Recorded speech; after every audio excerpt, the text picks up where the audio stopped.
কখনোই আপনি রাজনৈতিক মামলা দিবেন না। তবে আপনি যে মামলাগুলো দিতে পারেন, কমিশনে যে ভুলগুলো কখনোই করবেন না, এবং কমিশন দেওয়ার আগে যে বিষয়গুলো আপনার আগে থেকে জানা উচিত। তো আজকে এই বিষয়ে আলোচনা করব আপনাদের সাথে। আর হ্যাঁ, ভিডিওর শেষে জানাবো কোন ধরনের গল্প কমিশনে বললে কমিশন পজিটিভ আসার সম্ভাবনা থাকবে।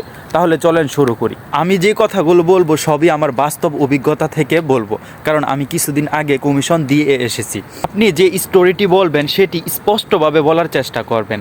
যেমন আপনি কখন দেশ ছেড়েছেন, সে কখন সমস্যা শুরু হয়েছে, সেটি শুরু এবং শেষের এই অংশটি পুরোটি স্পষ্টভাবে বলার চেষ্টা করবেন, এবং যে তারিখগুলো আছে সেগুলো ভেঙে ভেঙে বলার চেষ্টা করবেন। যেমন ধরেন আপনি 2020 সালে এই সমস্যায় পড়ছেন এবং 2022 সালে এই সমস্যার কারণে আপনি দেশ ছেড়েছেন, সেটি স্পষ্টভাবে বলবেন। আর তারিখগুলো অবশ্যই মনে রাখবেন, কারণ এই একই তারিখে জজ আবার রিপ্লে জিজ্ঞেস করবে। আপনার স্টোরির মূল পয়েন্ট কি হবে? আপনার স্টোরির মূল পয়েন্ট হবে যে আপনার জীবনের ঝুঁকি।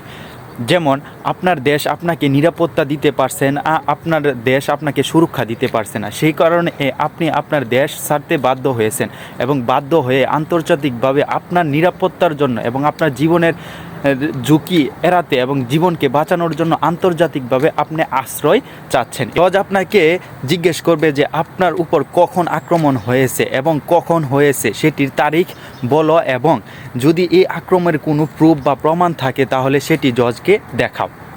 তো সেটি প্রমাণসহ আপনাকে দেখাতে হবে।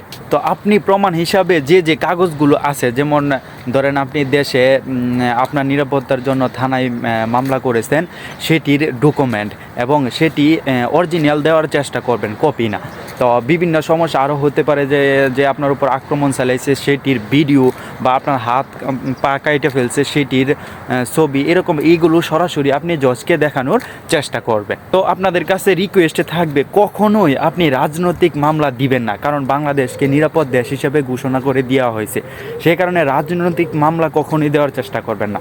তবে আপনি যে মামলাগুলো দিতে পারেন সেটি হলো যে আপনার বিজনেস করতেছেন, ওই বিজনেস থেকে বড় ধরনের মার খাইছেন, তো টাকা পয়সার সমস্যা, তো যার কাছ থেকে ঋণ নিছেন বা যার কাছ থেকে সুদে টাকা আনছেন তা সে পাইলে আপনাকে মাইরে ফেলবো।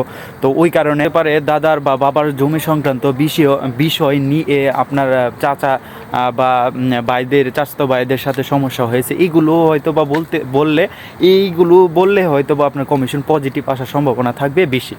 তো ভিডিওটি কেমন লাগলো কমেন্টে জানাবেন, এবং আপনাদের মতামত জানাবেন। যদি কোনো প্রশ্ন থাকে এই কমেন্টে জানিয়ে যাবেন।